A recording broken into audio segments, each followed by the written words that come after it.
জাহান্নাম থেকে যে ব্যক্তি নিজের নাম কর্তন করে জান্নাতের মধ্যে প্রবেশ করালো, আল্লাহ বলে ফাকাদ ফাজ, সেই ব্যক্তি সফল হলো। জোরে বলি সুবহানাল্লাহ।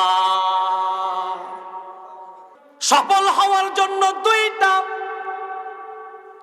আলামত হলো। এক নাম্বার আলামত জাহান্নাম থেকে নিজের নাম কর্তন করা, দুই নাম্বার হলো জান্নাতের মধ্যে নিজের নামটা এন্ট্রি করা। এর বাহিরে কোনো সফলতা নাই। যদি কেউ সফল হতে চায় এই দুইটা কাজ করতে হবে, জাহান্নাম থেকে নিজের নাম কর্তন, জান্নাতের মধ্যে নিজের নাম এন্ট্রি। এই দুইয়ের মাঝে আছে সফলতা। কথা বলেন ঠিক কিনা? ইয়া রাব্বি লাকাল হামদু বিল কোরআন, লাকাল হামদু বিল ইসলাম, লাকাল হামদু বিল ঈমান। আমরা শুকরিয়া আদায় করলাম কার? আর একটু জোরে বলে শুকরিয়া আদায় করলাম কার?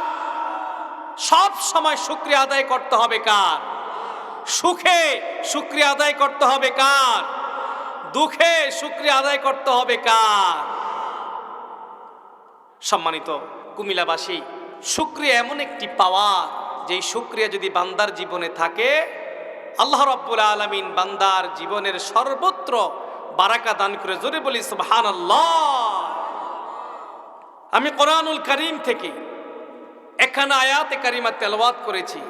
রাসূল করিম সাল্লাল্লাহু আলাইহি ওয়াসাল্লামের অসংখ্য হাদিস থেকে একখানা হাদিস আমি আপনাদের সামনে পড়েছি।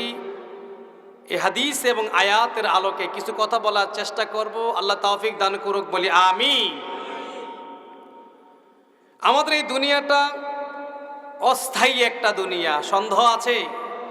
যদি সন্দেহ না থাকে তাহলে আমাদের সবাইকে এই অস্থায়ী দুনিয়ার জন্য কিছু পরিকল্পনা করা দরকার আছে না? নাই?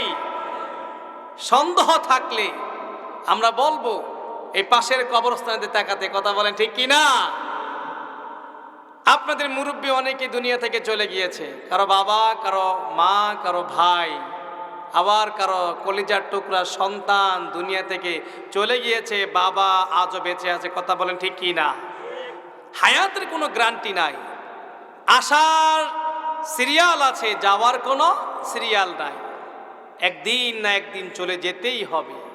আল্লাহ রাব্বুল আলামিন কোরআনুল কারীমে ৩ নম্বর সূরা আলে ইমরানের ১৮৫ নম্বর আয়াতের মাঝে সেই বিষয়টি আল্লাহ বলেন,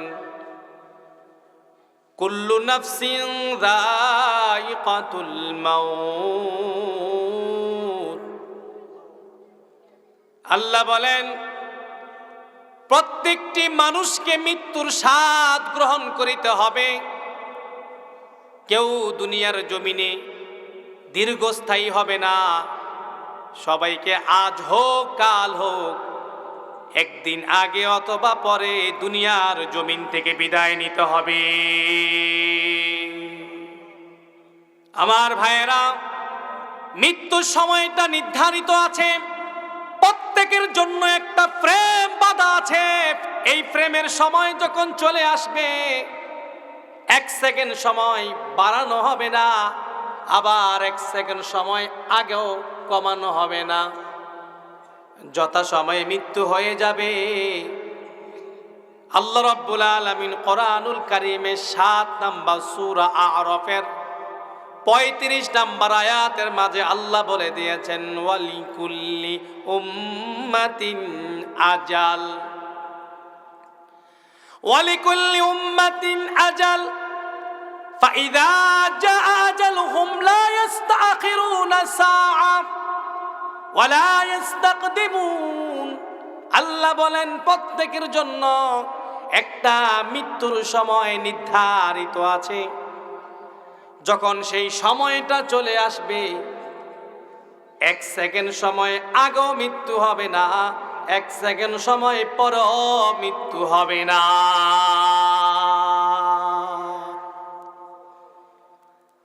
মৃত্যু যত সময় হয়ে যাবে, কারটা কখন আগে হবে, কারটা পরে হবে কেউ জানে না। দুনিয়ার জমিনে আসার একটা টাইম বলা যায়, আসার একটা সময় বেঁধে দেওয়া যায়, কিন্তু ভাইয়েরা আমার, আল্লাহ রাব্বুল আলামিন এমন একটা সিস্টেম রেখেছেন মৃত্যুর ব্যাপারে, কেউ কখনো বলতে পারে না কার কখন মৃত্যু হয়ে যাবে।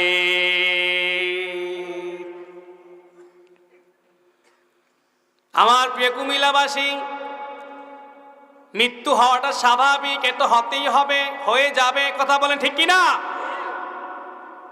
সবাই মরবে, সবাইকে একদিন চার পাওয়ালা খাটিয়ার মধ্যে শুইতে হবে কি হবে না?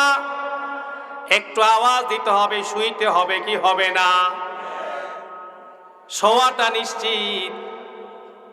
এবার আল্লাহ বলেন, ফামান যুহজিহা আনিন নার, যে ব্যক্তি নার মানে আগুন, জাহান্নাম থেকে রক্ষা পেল, ওয়া উদখিলাল জান্নাহ, জান্নাতের মধ্যে প্রবেশ করল। জাহান্নাম থেকে যে ব্যক্তি নিজের নাম কর্তন করে জান্নাতের মধ্যে প্রবেশ করালো, আল্লাহ বলে ফাকাদ ফাজ, সেই ব্যক্তি সফল হলো। জোরে বলি সুবহানাল্লাহ।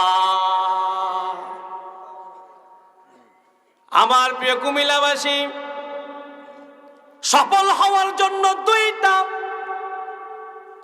আলামত হলো। এক নাম্বার আলামত জাহান্নাম থেকে নিজের নাম কর্তন করা, দুই নাম্বার হলো জান্নাতের মধ্যে নিজের নামটা এন্ট্রি করা। এর বাহিরে কোনো সফলতা নাই। যদি কেউ সফল হতে চায়, এই দুইটা কাজ করতে হবে: জাহান্নাম থেকে নিজের নাম কর্তন, জান্নাতের মধ্যে নিজের নাম এন্ট্রি। এই দুইয়ের মাঝে আছে সফলতা, কথা বলেন ঠিক কিনা? এবার মনে করেন আমরা যারা আছি, অথবা আমাদের পূর্বে যারা অন্ধকার কবরে চলে গেল, এই পাশের গোরস্থানে শায়িত আছে, সবাই যখন দুনিয়ার জমিন থেকে গেলেন, মালাকুল মাউত আজরাইল যখন সবার রূহখানা অন্যান্য ফেরেশতাদেরকে নিয়ে চলে গেলেন, হয় ইল্লিনে গিয়েছেন অথবা সিজ্জিনে গিয়েছেন, মৃত দেহখানা দুনিয়ার জমিনে পড়ে আছে। একদিন আমারটা এবং আপনারটা দুনিয়ার জমিনে পড়ে থাকবে কি থাকবে না? মৃত দেহখানা পড়ার সময় এবার আপনি কি করবেন? আল্লাহর হাবিব সাল্লাল্লাহু আলাইহি ওয়াসাল্লাম চমৎকার করে বলে দিলেন। রাসূল করিম সাল্লাল্লাহু আলাইহি ওয়াসাল্লাম বলেন, ইযা ওয়াদাতুম মাউতাকুম ফিল কুবুর, যখন তোমাদের মৃত দেহগুলোকে কবরের মধ্যে তোমরা রাখবা, রাখতে হয় কি হয় না? উপরে রাখার সুযোগ আছে, ভয় করে, কথা বলেন ঠিক কি না? কি করে? ভয় করে। দীর্ঘ 70 বছর স্বামী এবং স্ত্রী একসাথে ঘর করল। হায় রে, স্বামী যদি বাহিরে কোথাও যায়, রাত 1টা 2টা 3টা পর্যন্ত স্ত্রী চোখে ঘুম নাই, স্বামী আসার আগ পর্যন্ত। স্বামী যখন বাসায় আসে, একত্রে ভাত খায়, তারপরে ঘুমায়, এমন দাম্পত্য জীবন আছে না? না। আমার প্রিয় কুমিল্লাবাসী, স্বামী স্ত্রী একসাথে বসবাস করলো 70টা বছর, একজন আরেকজন ছাড়া ঘুম আসে না। পাশে যদি না তাকে ঘুম আসে না। হঠাৎ 70 বছর হওয়ার পরে স্বামীকে আল্লাহ রাব্বুল আলামিন উঠিয়ে নিয়ে গেলেন, দুনিয়া জমিন থেকে বিদায় হয়ে গেল স্বামী। এবার 70 বছর স্ত্রী স্বামীর সাথে ঘুমালেন। দুনিয়ার জমিন থেকে স্বামীর রূহখানা চলে যাওয়ার সাথে সাথে স্ত্রী আর একটা মুহূর্ত স্বামীর সাথে থাকতে পারে না, কথা বলেন ঠিক কিনা? এবার বলে, আমার ভয় লাগে, আমার ভয় লাগে, আমি আর একলা থাকতে পারবো না, একসাথে থাকতে পারবো না। এবার তোমরা স্বামীকে ঘর থেকে নিয়ে যাও। কবরস্থানে নিল। আমার ভাইয়েরা, এবার কবরস্থ করার সময় আল্লাহর হাবিব সাল্লাল্লাহু আলাইহি ওয়াসাল্লাম বলেন, ইদা ওয়াদাতুম মাউতাকুম ফিল কুবুর, যখন তোমরা তোমাদের মৃত মানুষগুলোকে কবরের মধ্যে রাখবা, ফাকুলু, তোমরা বলো, বিসমিল্লাহি ওয়া আলা মিল্লাতি রাসূলিল্লাহ। জোরে বলি সুবহানাল্লাহ। বিসমিল্লাহি, আল্লাহর নামে, ওয়া আলা মিল্লাতি রাসূলিল্লাহ, এবং রাসূলের দলে এই মৃত দেহটাকে তোমরা কবরস্থ করো, কবরে রেখে দাও। এই দোয়াটা আপনারা পড়েন? আপনাদের এলাকায় পড়া হয়? এই দোয়াটা আমার কাছে মনে হয় না কোনো প্রতিষ্ঠানে কাউকে শেখানো হয়েছে, বরং আমার মনে হয় এই দোয়াটা এই কবরস্থানের পাশে দাঁড়িয়ে দাঁড়িয়ে অসংখ্য আল্লাহর বান্দার মুখস্থ হয়েছে। কথা বলে ঠিক কিনা? আমার ভাইয়েরা, প্রিয় কুমিল্লাবাসী, একটু ব্রেনটা প্রশান্ত করে একটু শোনার চেষ্টা করুন। আল্লাহর হাবিব সাল্লাল্লাহু আলাইহি ওয়াসাল্লাম বললেন, যখন তোমরা মৃত দেহটাকে কবরের মধ্যে রাখবা, তখন তোমরা বলবা বিসমিল্লাহ, আল্লাহর নামে। কার নামে? জোরে বলি কার নামে? আরো জোরে বলি কার নামে? আরেকটা অংশ আছে, ওয়া আলা মিল্লাতি রাসূলিল্লাহ। এবার আপনাদের কাছে একটা প্রশ্ন, আইকিউ টেস্ট। বলেন তো ভাই, মিল্লাত শব্দের অর্থ কি? কি বাবা বলেন তো? দল নাকি? সবাইকে একমত? আল্লাহর নামে, রাসূলের দলে। জোরে বলি সুবহানাল্লাহ। কার নামে? আরো জোরে, কার নামে? কার দলে? রাসূলের দলে। অনেকেই এই দোয়াটা মুখস্থ করছেন, বলছেন অনেক। এই দোয়াটা পড়তে পড়তে অসংখ্য মৃতদেহ, অসংখ্য লাশ অন্ধকার কবরে রাখার সুযোগ হয়েছে কি হয় নাই? আমার ভাইয়েরা, অনেকে আছেন এই দোয়াটা পড়েছেন, পড়ার পরে মৃতদেহটা কবরে নামাইছেন, কিন্তু দোয়াটার অর্থ কি জানেন না, বুঝেন না। আজকে জেনে রাখেন, আজকে শুনে রাখেন, এই দোয়াটার অর্থ হলো আল্লাহর নামে, রাসূলের দলে। জোরে বলি সুবহানাল্লাহ। এই দোয়াটা কি বাদ দেওয়ার সুযোগ আছে? কথা বলেন, আছে নাকি? কে বলেছেন? রাসূল বলেছেন। কে বলেছেন? রাসূল যেহেতু বলেছেন, আজ থেকে ১৫০০ বছর পূর্বে এই দোয়াটা পড়ে মৃত দেহগুলোকে অন্ধকার কবরে রাখা হয়তো, এখনো রাখা হচ্ছে, কিয়ামত পর্যন্ত এই দোয়াটা পরে অন্ধকার কবরে মৃতদেহ রাখা হবে কি হবে না? আর একটু জোরে বলি, হবে কি হবে না? যদি রাখা হয়, আপনাকে রাখা হবে কি হবে না? আমাকে রাখা হবে কি হবে না? এবারে একটা ছোট্ট উদাহরণ দিয়ে আলোচনার মধ্যে ঢুকছি। মনে করেন পরীক্ষার হলে আপনি গিয়েছেন, পরীক্ষার হলে যাওয়ার পরে আপনার হাতে আপনার শিক্ষক একটা কোশ্চেন বা প্রশ্ন ধরিয়ে দিল। প্রশ্নের মধ্যে যেই প্রশ্নগুলো লেখা আছে, আপনি তার উল্টা অ্যান্সার শিটে লেখলেন, অর্থাৎ প্রশ্নের সাথে অ্যান্সারে কোনো মিল নাই। তাহলে কি ফলাফল জিরো না হিরো? আবার একটু অ্যান্সার করবেন, প্রশ্নের সাথে উত্তরের যদি মিল না হয়, তাহলে ফলাফল জিরো না হিরো? আপনাদের অ্যান্সার সামনে নিয়ে আমি আগাচ্ছি। আপনারা বলছেন যদি প্রশ্নের সাথে অ্যান্সারের মিল না হয়, তাহলে জিরো নয় বরং হিরো, নয় বরং জিরো। আমার প্রিয় কুমিল্লাবাসী, আপনি যখন দুনিয়ার জমিন থেকে বিদায় নেবেন, আপনার ছেলে, আপনার ভাই, আপনার আত্মীয় স্বজন, পাড়া প্রতিবেশী, প্রত্যেকটি মানুষ আপনাকে অন্ধকার কবরে রাখার সময় আপনাকে বলবে বিসমিল্লাহি, আল্লাহর নামে, ওয়া আলা মিল্লাতি রাসূলিল্লাহ, এবং রসুলের দলে। কার দলে? এখন আপনাকে রসুলের দলে এন্ট্রি দিল। অন্ধকার কবরে আপনাকে রাখার পরে আপনার আত্মীয় স্বজন, আপনার ভাই, আপনার ছেলে মাত্র 40 কদম, কয় কদম? আর একটু আওয়াজ দিতে হবে, কয় কদম? মাত্র 40 কদম দূরে চলে আসার পরে কয়জন ফেরেশতা আসবে? আর একটু জোরে বলি, কয়জন ফেরেশতা? মুনকার নাকির 2 জন ফেরেশতা এসে আপনাকে বসাবে। কয়টা কোশ্চেন করবে? কয়টা? 4টা। কয়টা? 3টা সবাইকে কমন, একটা হবে নেককারদের জন্য আনকমন। আমার ভাইয়েরা, 1 নাম্বার কোশ্চেন হবে মান রব্বুকা, তোমার রব কে? 2 নাম্বার কোশ্চেন হবে ওয়ামান দিনুকা, তোমার দিন কি?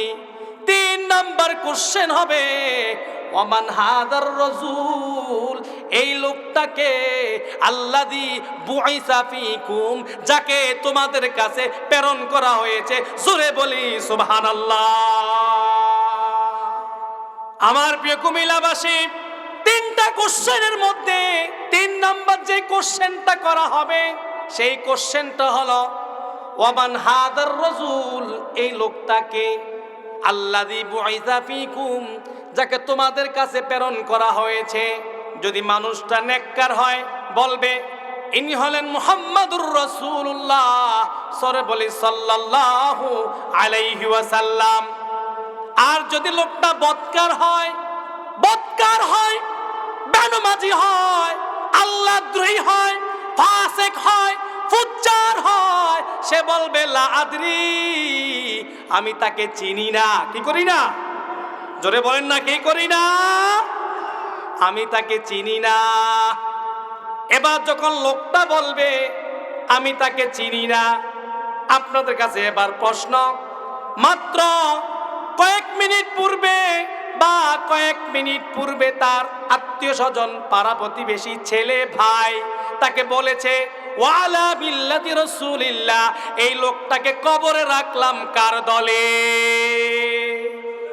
কোশ্চেন আসছে রাসূলের দলে, অ্যানসার হলো উল্টা, জিরো না হিরো।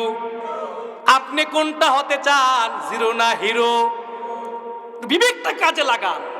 আমার প্রিয় কুমিল্লাবাসী, যদি আপনার অ্যানসারের সাথে আপনার পরিবারের যেই সাপোর্ট, আপনার ছেলের সাপোর্ট, আমার বাবাকে আমি কবরে রাখলাম রাসূলের দলে, আপনার ভাইয়ের সাপোর্ট হলো আমার ভাইকে আমি অন্ধকার কবরে রাখলাম রাসূলের দলে, আপনার পাড়া প্রতিবেশীর সাপোর্ট হলো আমি আমার আত্মীয়কে কবরে রাখলাম রাসূলের দলে। আমার ভাইয়েরা, যদি আপনার অ্যানসারটা যদি রাসূলকে না চিনা হয়, লা আদ্রি আসে, আপনি হিরো নয় বরং জিরো হয়ে যাবেন। কথা বলেন ঠিক কি না? এখন আপনি কোনটা হতে চান? কি হতে চান? সবাই একটা আওয়াজ দিয়ে বলেন, জিরো না হিরো? আল্লাহ তুমি আমাদের সবাইকে প্রশ্নের সাথে অ্যানসারের মিল রেখে আমাদের সবাইকে তুমি অন্ধকার কবরে হিরো বানিয়ে দাও, বলি আমিন। আর একটু জোরে বলি আমিন। এবার আসেন, যদি আমরা হিরো হতে চাই তাহলে আমাদেরকে রাসূলের দল চিনতে হবে, কি হবে না? রাসূলের দলের বৈশিষ্ট্য কি? রাসূলের দল কোনটা? যেহেতু আমাকে আমার ছেলে, আমার ভাই, আমার ভাতিজা, আমার আত্মীয় স্বজন আমাকে রাসূলের দলে প্রবেশ করাবে, তার মানে বোঝা গেল রাসূলের দল চিনা ছাড়া আমার আর কোনো গন্তব্য নাই। কথা বলেন ঠিক কি না? প্রিয় কুমিল্লাবাসী, রাসূলের দল চিনতে হলে রাসূলের দলের কিছু বৈশিষ্ট্য আছে, বলবো কিনা? বলা দরকার আছে। আপনি বাধ্য, আপনাকে দুনিয়ার জমিনে মৃত্যুর আগে হলো রাসূলের দল চিনতে হবে, রাসূলের দলে আসতে হবে, রাসূলের দলের সৈনিক হতেই হবে। কথা বলেন ঠিক কি না? বিকল্প নাই। কারণ আপনি রাসূলের দলে না আসলো আপনার ছেলে, আপনার ভাতিজা, আপনার পাড়া প্রতিবেশী আপনাকে রাসূলের দলে প্রবেশ করাবে কি করাবে না? এবার আসেন রাসূলের দলের বৈশিষ্ট্য। 1 নাম্বার বৈশিষ্ট্য হলো রাসূলের দলের কর্মীদের মুখের স্লোগান হবে আল্লাহু আকবার। কথা বলেন ঠিক কি না? রাসূলের দলের 1 নাম্বার বৈশিষ্ট্য হলো এই জবান দিয়ে যদি কখনো স্লোগান দেওয়া লাগে, দুনিয়াবে কোনো স্লোগান নয়, একটাই মাত্র স্লোগান থাকবে, সেটা হলো আল্লাহু আকবার। আল্লাহর হাবিব সাল্লাল্লাহু আলাইহি ওয়াসাল্লাম দুনিয়ার জমিনে সর্বত্র তিনি বলেছেন আমার প্রিয় স্লোগান হলো আল্লাহু আকবার। জোরে বলি সুবহানাল্লাহ। ভাইয়েরা আমার, দুনিয়ার জমিনে মুমিনের এক নাম্বার কাজ হলো নামাজ। এক নাম্বার কাজ কি? ঘুম ভাঙার পরে, আবার খেয়াল করেন, ঘুম ভাঙার পরে সর্বপ্রথম যে ইবাদত, সেই ইবাদতের নাম কি? আবার ঘুমানোর আগ মুহূর্তে যে ইবাদত, সেই ইবাদতের নাম কি? নামাজ। এই নামাজ শুরু করতে হয় কোন স্লোগান দিয়ে?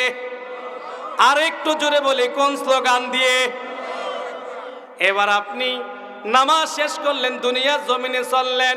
আল্লাহর হাবিব সাল্লাল্লাহু আলাইহি ওয়াসাল্লাম বলেন দুনিয়ার জমিনে যখন চলবা আহাব্বুল কালামি আরবা, আমার নবী বলেছেন আল্লাহর কাছে চারটা বাক্য সবচেয়ে বেশি প্রিয়। এক নাম্বার সুবহানাল্লাহ, দুই নাম্বারে আলহামদুলিল্লাহ, তিন নাম্বারে আল্লাহু আকবার। জোরে বলি সুবহানাল্লাহ। দুনিয়ার জমিনে যখন চলবা, নবীজি বলছেন আহাব্বুল কালামি ইলাল্লাহ, আল্লাহর কাছে সবচেয়ে প্রিয় বাক্য চারটা। একটা সুবহানাল্লাহ, আরেকটা আলহামদুলিল্লাহ, আরেকটা আল্লাহু আকবার, আরেকটা হলো লা ইলাহা ইল্লাল্লাহ। দুনিয়া জমিনে যখন আপনি সমতলে হাঁটবেন, সমতল থেকে যখন উপরে উঠবেন, আল্লাহর হাবিব বলেন যখন তোমরা সমতল থেকে উপরে যাবা তখন তোমাদের মুখের বাণী হবে আল্লাহু আকবার। আল্লাহর হাবিব সাল্লাল্লাহু আলাইহি ওয়াসাল্লাম হাদিস বর্ণনা করেন, আল্লাহ রাব্বুল আলামিন যখন পয়গম্বর ইব্রাহিম আলাইহিস সালামকে নির্দেশ করলেন, ইব্রাহিম তুমি তোমার জীবনের সবচেয়ে প্রিয় বস্তু আল্লাহর রাহে কোরবানি করো। জোরে বলি সুবহানাল্লাহ। আল্লাহ কাকে বললেন? ইব্রাহিমকে বললেন। জোরে বলি আল্লাহ কাকে বললেন? কি করতে বললেন? প্রিয় বস্তু কোরবানি করতে বললেন। ইব্রাহিম আলাইহিস সালাম প্রিয় বস্তু কোরবানির জন্য অনেকগুলো কাজ করলেন। সর্বশেষ বুঝলেন নিজের প্রিয় বস্তু সন্তান ইসমাঈল, ঠিক কিনা? ইব্রাহিম আলাইহিস সালাম যখন ইসমাঈল আলাইহিস সালামকে নিয়ে কোরবানি করার জন্য রওনা করলেন, অনেক লম্বা ঘটনা শর্ট করে বলি, সন্তানকে শুয়ে দিলেন, গলার মধ্যে তরবারি চালা শুরু করে দিলেন। আল্লাহ রাব্বুল আলামিন আরশে আজিম থেকে বলেন জিবরাইল যাও যাও যাও, বন্ধু ইসমাঈল ইব্রাহিম খলিলকে বলো আল্লাহ তাআলা যে উদ্দেশ্যে চেয়েছে কোরবানি, আল্লাহ তাআলা কোরবানি কবুল করে নিয়েছেন। জোরে বলি সুবহানাল্লাহ। জিবরাইল যাও যাও, দ্রুত যাও। যাওয়ার পরে জান্নাত থেকে দুম্বা নিয়ে যাও, দ্রুত যাও, আমার বন্ধু ইব্রাহিম তরবারি চালিয়ে দিবে। জিবরাইল আমিন চিন্তা করলেন যদি যাইতে দেরি হয়, বিলম্ব হয়, তাহলে হয়তোবা দুনিয়ার জমিনে একটা নতুন ইতিহাস ঘটে যাবে, বাবার হাতে সন্তান কোরবানি। কথা বলেন ঠিক কিনা? আমার প্রিয় কুমিল্লাবাসী, আমি আপনাদেরকে বলতে চাই, জিবরাইল আমিন যখন জান্নাত থেকে দুম্বা নিয়ে রওনা করলেন, মনের মধ্যে আশঙ্কা বিলম্ব হয় কিনা, নতুন ইতিহাস ঘটে কিনা। এই জন্য জিবরাইল আমিন জান্নাত থেকে রওনা করার সময় জবান দিয়ে একটা স্লোগান দিলেন, আল্লাহু আকবার, আল্লাহু আকবার। এই কথা শোনার সাথে সাথে ইব্রাহিম আলাইহিস সালামের কানে যখন জিবরাইলের আওয়াজ আসলো, জিবরাইল আমিন উপরের দিকে তাকাইলো আর বলল লা ইলাহা ইল্লাল্লাহু আল্লাহু আকবার। জিবরাইল আমিন যখন আসতেছে, ইব্রাহিম আলাইহিস সালাম যখন দেখলেন, আসার মুহূর্তের মধ্যে কোরবানি, দুম্বা কোরবানি হয়ে গেল। এই দৃশ্য যখন দেখলো, জিবরাইলের জবান থেকে আল্লাহু আকবার, ইব্রাহিমের জবান থেকে লা ইলাহা ইল্লাল্লাহু আল্লাহু আকবার। সন্তান ইসমাঈল দেখে বলে ওয়ালিল্লাহিল হামদ, আল্লাহু আকবার। জোরে বলি সুবহানাল্লাহ। আমার ভাইয়েরা, এই জন্য আমরা আইয়ামুত তাশরিকে এই দোয়াটা পড়ি, আল্লাহু আকবার, আল্লাহু আকবার, লা ইলাহা ইল্লাল্লাহু আল্লাহু আকবার, ওয়ালিল্লাহিল হামদ। আমরা পড়ি কিনা ভাই? তিনটা দোয়ার সমন্বয়ে, তিন ব্যক্তি তাকবীর, তিন ব্যক্তি স্লোগানে আল্লাহ রাব্বুল আলামিন আমাদের জন্য একটা দোয়া বানিয়ে দিলেন। জোরে বলি সুবহানাল্লাহ।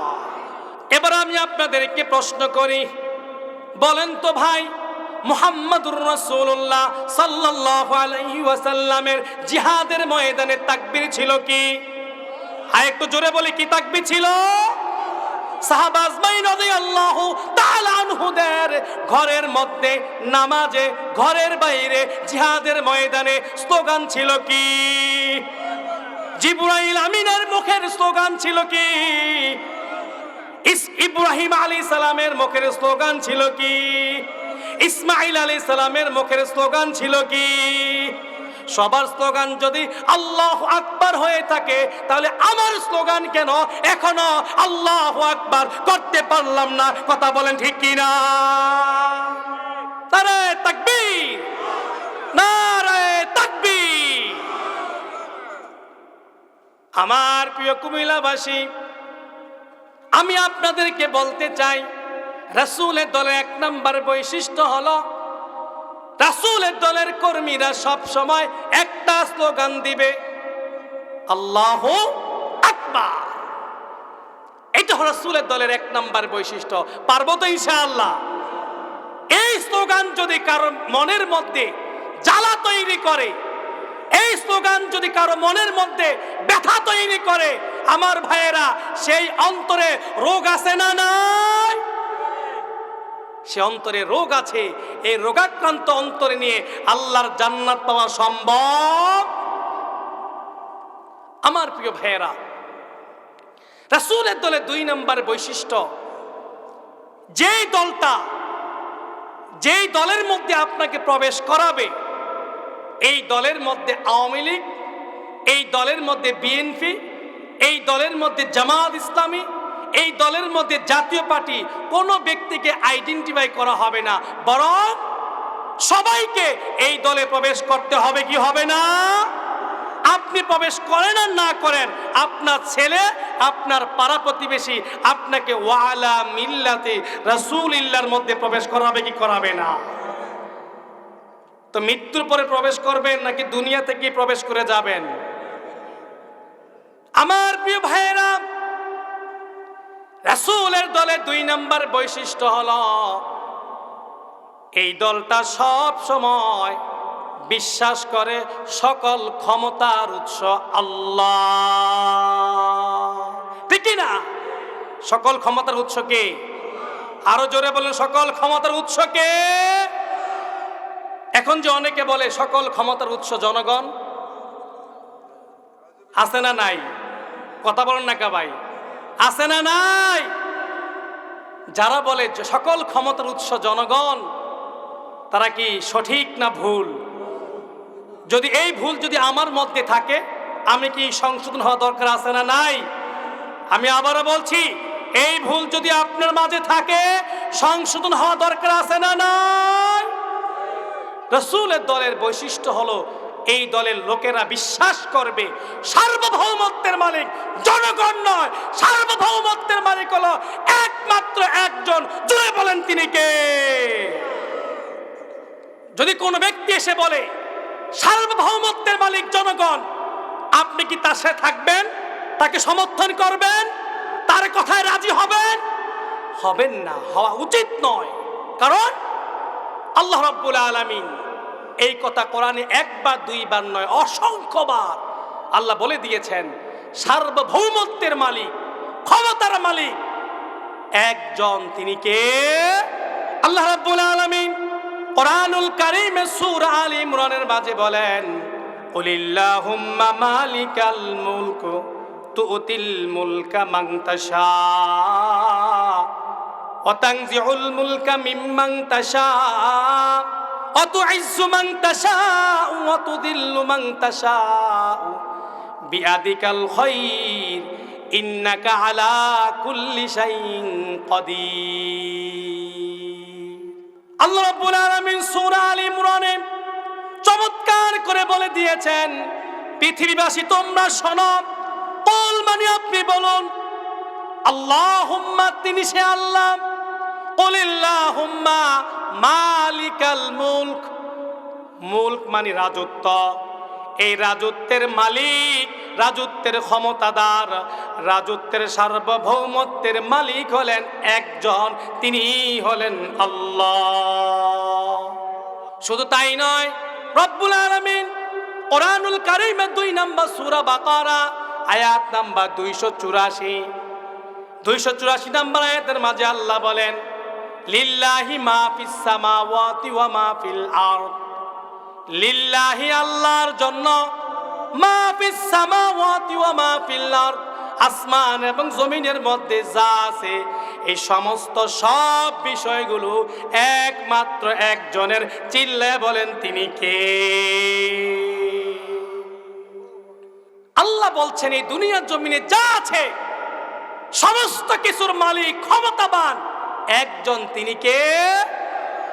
এখন তো আমরা কত স্লোগান বানিয়েছি, সমস্ত ক্ষমতার উৎস হলো জনগণ। না ভাই, এই কথা যারা বলবে তাদেরকে বুঝান, তাদেরকে ফিরিয়ে আনেন। এই কথা ভুল, এই কথায় ঈমান দুর্বল হয়ে যাবে, ঈমান হারা হয়ে যাবে। এই জন্য আর এই কথা বলা যাবে না, এই কথা বিশ্বাস করা যাবে না। এই কথা যারা বলে তাদের সাথে চলা যাবে না। সমস্ত ক্ষমতার উৎস জনগণ। কথা বলেন ঠিক কি না? সমস্ত ক্ষমতার উৎস একজন, তিনি কে? আল্লাহ। আমার প্রিয় ভাইয়েরা, রাসূলের দলের 2 নম্বর বৈশিষ্ট্য হলো সকল ক্ষমতার উৎস একজন, তিনি কে? এবার 3 নাম্বার, রাসূলের দলের বৈশিষ্ট্য হলো রাসূলের দলের আদর্শ। এই দলের কর্মীরা যে আদর্শ লালন করবে সে আদর্শ হলো তাদের নেতা মুহাম্মাদুর রাসূলুল্লাহ সাল্লাল্লাহু আলাইহি ওয়াসাল্লাম। আদর্শ মানবে মুহাম্মাদুর রাসূলুল্লাহ সাল্লাল্লাহু আলাইহি ওয়াসাল্লামকে। তার আদর্শ অন্য কেউ হবে না। মাও সেতুং, লেনিন, অন্য কোনো ব্যক্তি কারো আদর্শ হতে পারে না। যদি ভাই তুমি অন্ধকার কবরে তোমার অবস্থান হয়, শুনে রাখো, তোমাকে আজ হোক কাল হোক তোমার সন্তান, তোমার ভাই তোমাকে অন্ধকার কবরে রাসূলের দলে প্রবেশ করাবেই। যদি তুমি প্রশ্ন আর উত্তরের মধ্যে মিল রাখতে চাও, যদি তুমি হিরো হতে চাও, অন্ধকার কবরে তোমাকে দলের নেতা মানতে হবে মুহাম্মাদুর রাসূলুল্লাহ সাল্লাল্লাহু আলাইহি ওয়াসাল্লামকে। কথা বলেন ঠিক কি না? এখন তো আমাদের কত স্লোগান, আমরা অমুকের আদর্শের লোক, আছে কি নাই? কথা বলেন না কা ভাই? মনে হয় আপনাদের এলাকা নাই? আমি কি ভুল বলছি? আমি কাউকে আঘাত দিচ্ছি? কিভাবে বলে আমার মাথায় ধরে না। অথচ মুসলমানের সন্তান, সে জানে দুনিয়ার জমিনে স্থায়ী নয়। দুনিয়ার জমিনে যেই লোকটাকে আদর্শ মানছে এই লোকটাও চলে গিয়েছে। সুতরাং আমার ভাইয়ের এই ভুল করা যাবে না। যদি আদর্শের সৈনিক বলতে চান, অমুকের আদর্শের সৈনিক, তমুকের আদর্শের সৈনিক, এইসব কথা বাদ দেন। এইসব কথা না বলে বলেন এই পৃথিবীর জমিনে একজন লোকের আদর্শের সৈনিক আমি হতে চাই, তিনি হলেন মুহাম্মাদুর রাসূলুল্লাহ সাল্লাল্লাহু আলাইহি ওয়াসাল্লাম। কারণ তার বাহিরের জীবন, ঘরের জীবন, সমস্ত জীবনটা আল্লাহ রাব্বুল আলামিন আমাদের সবার কাছে উন্মোচন করে দিয়েছেন কি দেন নাই? তিনি ঘরের মধ্যে কেমন ছিলেন, তিনি বাহিরে কেমন ছিলেন, চমৎকারভাবে গোটা জীবনটাকে আমাদের সামনে খুলে দিয়েছেন। বলেন আপনি দুনিয়ার জমিনে গণতন্ত্র মানতে গিয়ে যাকে আপনি আদর্শ মানছেন, আপনি তার আদর্শের সৈনিক বলছেন। আমি আপনাকে বলতে চাই তার গোটা জীবনটা আপনি জানেন না। কথা বলেন ঠিক কি না? আপনি জানেন না। আপনি তার বাইরের জীবনটা দেখেন, দিনের 3 ঘন্টা 4 ঘন্টা জীবন দেখেন, মিডিয়ার সামনে দেখেন, এর বিকল্প তার নাইট ক্লাবের জীবনটা দেখেন না। কথা বলেন ঠিক কি না? আফসোস লাগে আমরা এরকম অসংখ্য নেতার আদর্শের কর্মী হয়েছি, যে সকল নেতারা নাইট ক্লাবে গিয়ে রাত কাটায়। কথা বলেন ঠিক কি না? এখান থেকে ফিরে আসা দরকার আছে না নাই? আমার প্রিয় ভাইয়েরা, আমি আপনাদেরকে বিনয়ের সাথে বলে যাই, আমার কথায় কেউ রাগ করবেন না। আমি কাউকে আঘাত দেওয়ার জন্য আসি নাই, একটা মাত্র হাদিস শোনানোর জন্য এসেছি। যেই হাদিসের দোয়াটা আপনি সব সময় পড়েন, আপনার ভাইয়ের জানাজায় পড়েছেন, বাবার জানাজায় পড়েছেন, আপনার মাকে কবরে রাখার সময় পড়েছেন, আপনার আপনাকে আপনার ছেলে, আপনার ভাই, আপনার ভাতিজা সবাই আপনাকে এই দোয়াটা পরে কবরে রাখবে, রাসূলের দলে, রাসূলের দলে। সুতরাং রাসূলের দল চিনতে হবে। আর রাসূলের দলের 3 নাম্বার বৈশিষ্ট্য হলো রাসূলের দলের কর্মীরা সব সময় আদর্শ নেতা মানবে মুহাম্মাদুর রাসূলুল্লাহ সাল্লাল্লাহু আলাইহি ওয়াসাল্লামকে। রাসূলের দলের কর্মীদের 4 নাম্বার বৈশিষ্ট্য হলো এই দল যখন ক্ষমতায় আসবে 4টা কাজ করবে। কয়টা কাজ? কয়টা কাজ? আমার কথা নয়, আল্লাহ রাব্বুল আলামিনের কথা। রব্বুল আলামিন কোরআনুল কারীমের মাঝে বলেন, 22 নম্বর সূরা হজের মাঝে আল্লাহ বলেন, আল্লাযীনা ইম্মাক্কান্নাহুম ফিল আরদ আকামুস সালাতা ওয়া আতুজ যাকাতা ওয়া আমারু বিল মা'রুফি ওয়া নাহাউ আনিল মুনকার। আল্লাহ বলেন আল্লাযীনা ইম্মাক্কান্নাহুম, তাদেরকে আমি যখন রাষ্ট্র ক্ষমতা দিব, আল্লাহ বলে তাদের 4টি কাজ। আমার ভাইয়েরা সূরা হজের মধ্যে পাবেন, আল্লাযীনা ইম্মাক্কান্নাহুম, যাদেরকে আমি দুনিয়ার জমিনে মাক্কান দিব। মাক্কান মানে ক্ষমতা। ক্ষমতায় গিয়ে তারা 4টা কাজ করবে। কয়টা কাজ? 1 নাম্বার হলো আকামুস সালাহ, নামাজ প্রতিষ্ঠা করবে। কি করবে? কথা বলেন না কেন? কি করবে? নামাজ প্রতিষ্ঠা করলে কি কারো ক্ষতি আছে? আমার ভাইয়েরা, এটা আল্লাহ বলছেন। এই আয়াতটা শুধু আমার কোরআনে নয়, এই আয়াতটা আপনার কোরআনে আছে না নাই? এই আয়াতকে বাদ দিতে পারবেন? রাসূলের দলের 4 নম্বর বৈশিষ্ট্য, রাসূলের দলের কর্মীরা যখন ক্ষমতায় যাবে 4টা কাজ করবে। 1 নাম্বার হলো আকামুস সালাহ, নামাজ কায়েম করবে। কি কাজ করবে? 2 নাম্বার হলো আতুজ যাকাত, যাকাত আদায় করবে। কি করবে? 3 নাম্বার হলো আমারু বিল মা'রুফ, মানুষকে ভালো কাজের প্রতি উৎসাহিত করবে, আদেশ করবে। 4 নাম্বার হলো ওয়া নাহাউ আনিল মুনকার, মানুষকে খারাপ কাজ থেকে বিরত রাখবে। জোরে বলি সুবহানাল্লাহ। এই আয়াতটা কি শুধু আমার কোরআনে আছে? কথা বলেন না কেন ভাই? আমার কোরআনে আছে। আমার আব্দুল মান্নান ভাই, আমি যখন গাড়ি থেকে আসতেছি তখন আমাকে একটা কাহিনী শোনালো যে আপনাদের এই এলাকাটা আলহামদুলিল্লাহ অনেক প্রসিদ্ধ একটা এলাকা। এই এলাকার প্রত্যেকটি ঘরে ঘরে মাশাআল্লাহ আল্লাহর ঘরের মুসাফির আছে। কথা বলেন ঠিক কি না? আবার একটি কাহিনী শুনিয়েছে, আমার খুব ভালো লেগেছে। সেটি হলো এই সীমানা পাড়া এলাকাবাসীর চমৎকার একটা অভ্যাস হলো, ওনারা প্রত্যেক সপ্তাহে একবার কোরআন খতম করে। কথা বলেন ঠিক কি না? এটা আগে ছিল মনে হয়, এখনো সম্ভবত আছে। আল্লাহ রাব্বুল আলামিন কিয়ামত পর্যন্ত এই অভ্যাস জারি রাখার তৌফিক দান করুক। জোরে বলি আমিন। তো মান্নান ভাই যখন বললেন এই বিষয়টা আমার খুব ভালো লেগেছে যে প্রত্যেক সপ্তাহে একবার কোরআন তেলাওয়াত করে খতম করা হয়।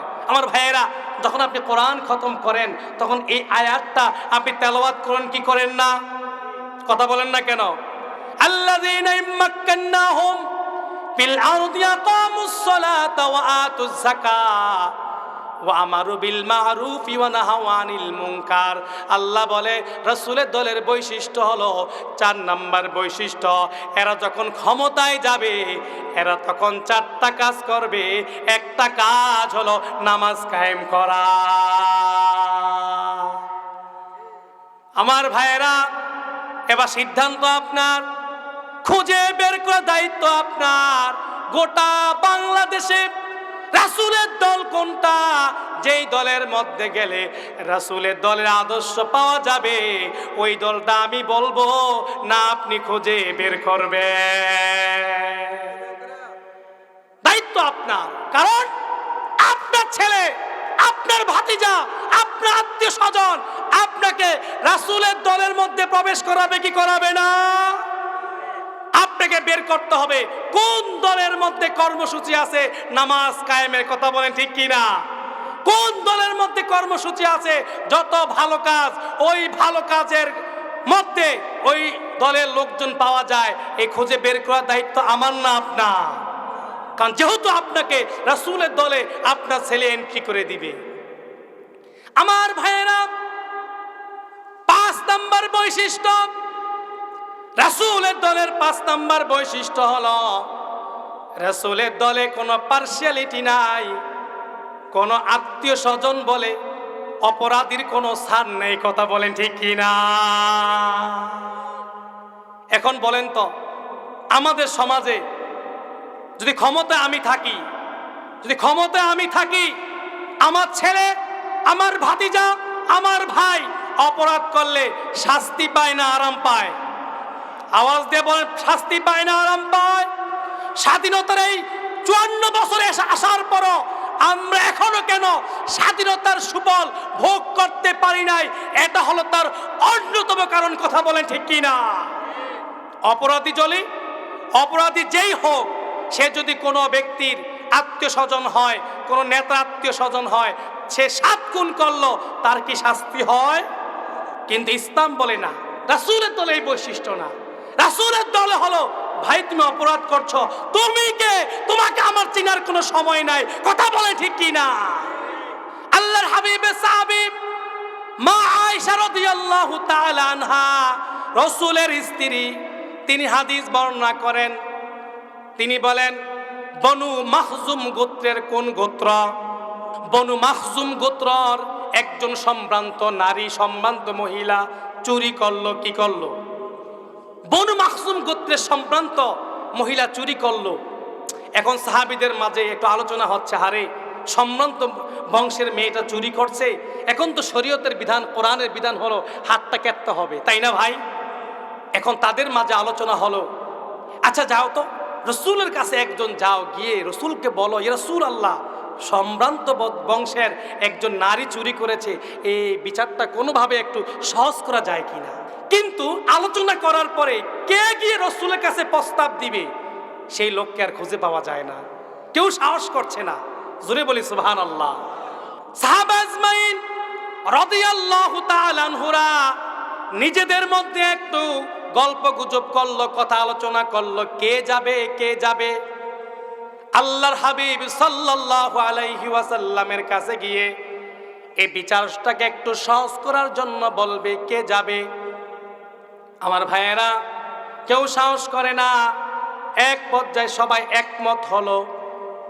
রাসূলের একজন প্রিয় সাহাবী ছিল, নাম হলো ওসামা ইবনে যায়েদ। কি নাম? ওসামা ইবনে যায়েদ রাদিয়াল্লাহু তাআলা আনহু বয়সে ছোট ছিলেন, তাই আল্লাহর হাবিব সাল্লাল্লাহু আলাইহি ওয়াসাল্লাম তাকে খুব বেশি আদর করতেন, ভালোবাসতেন।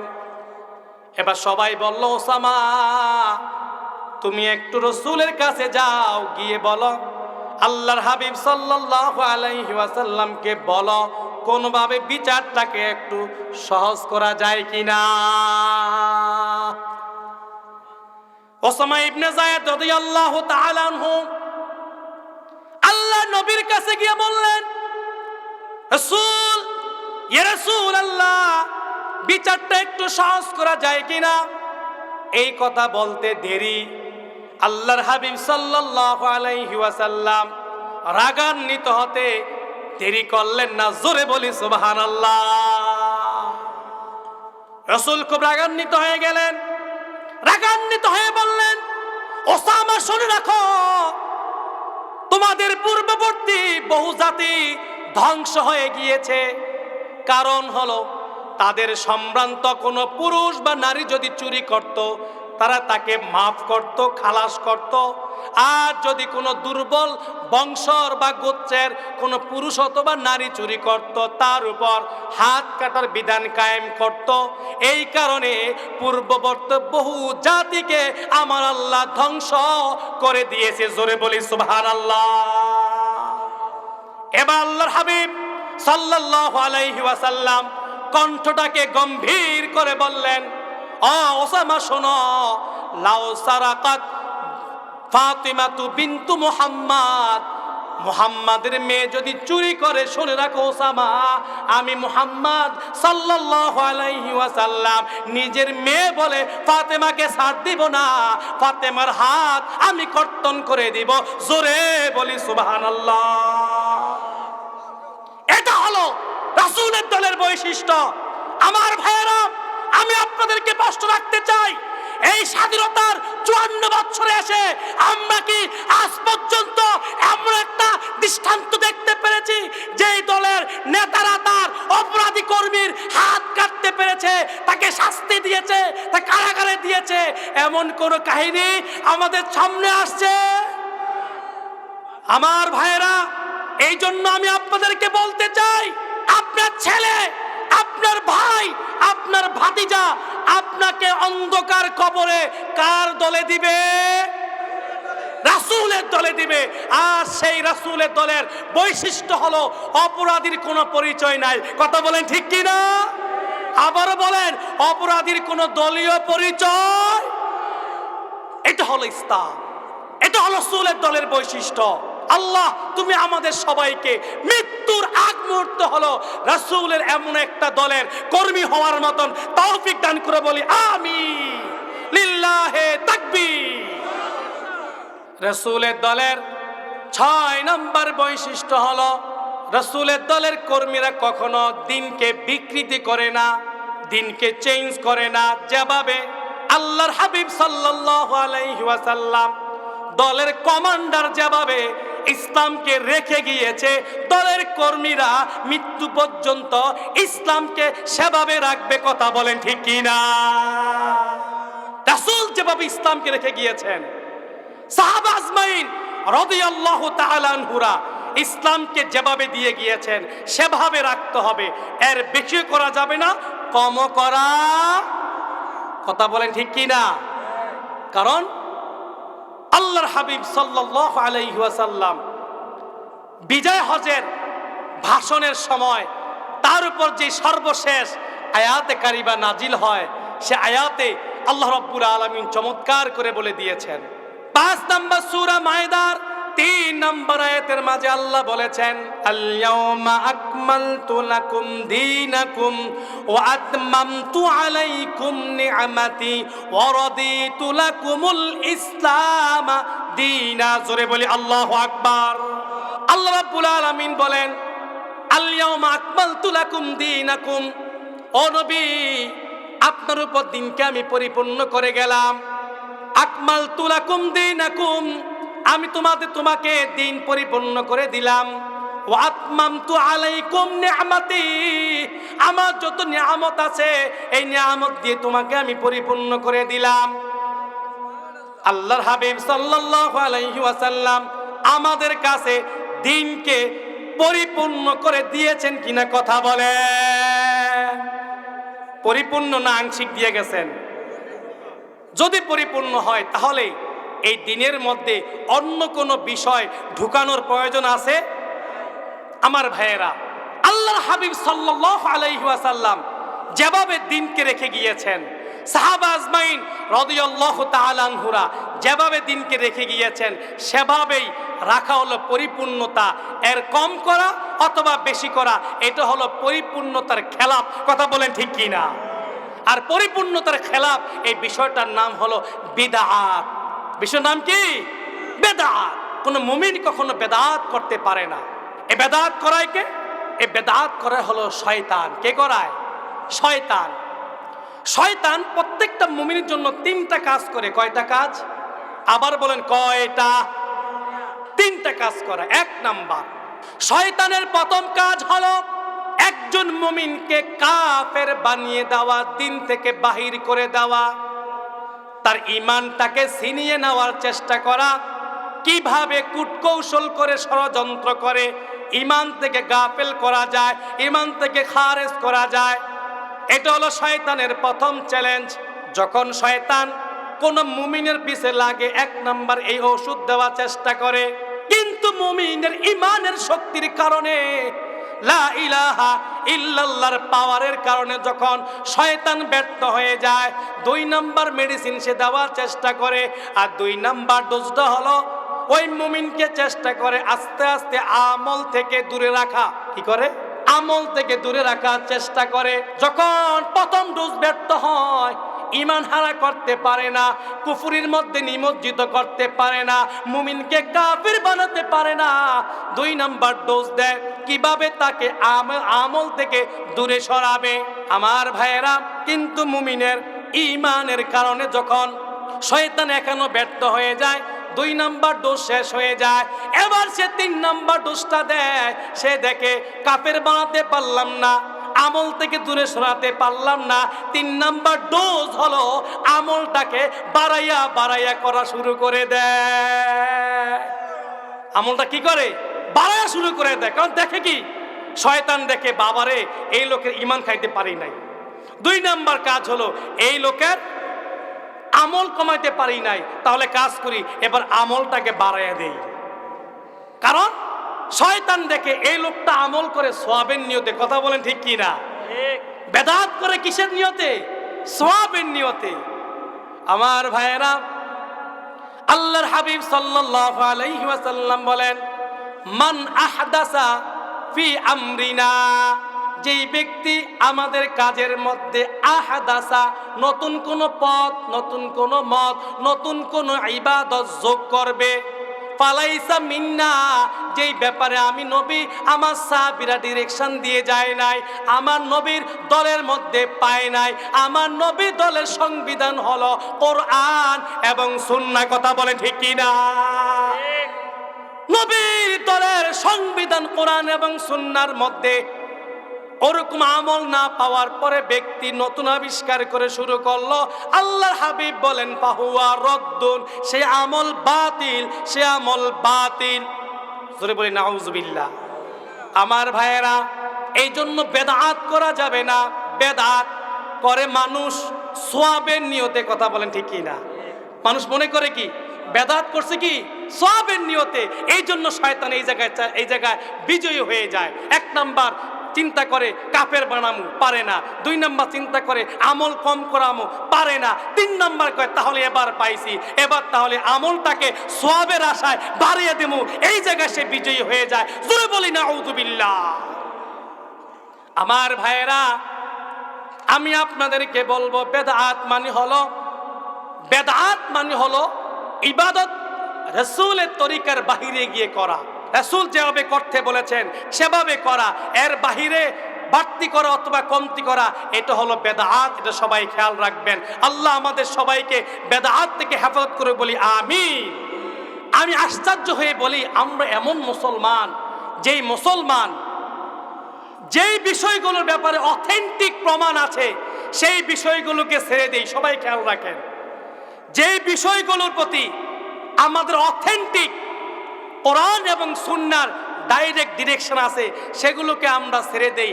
যেই বিষয়গুলোর ব্যাপারে কিল ও কাল আছে, মানে মতভেদ আছে, ইমামদের মাঝে ইখতিলাফ আছে, সেই বিষয়গুলোকে আমরা বেশি করি। কথা বুঝেন নাই মনে হয়। একটা উদাহরণ দেই, কেউ মনে কষ্ট নেবেন না। শবে বরাত আছে না ভাই? কথা বলেন না কেন? শবে বরাতের ভিত্তি আছে না নাই? সেই বিষয়ে ইমামদের মাঝে ইখতিলাফ আছে। শবে বরাতের ভিত্তি আছে না নাই? ইমামদের মাঝে ইখতিলাফ আছে।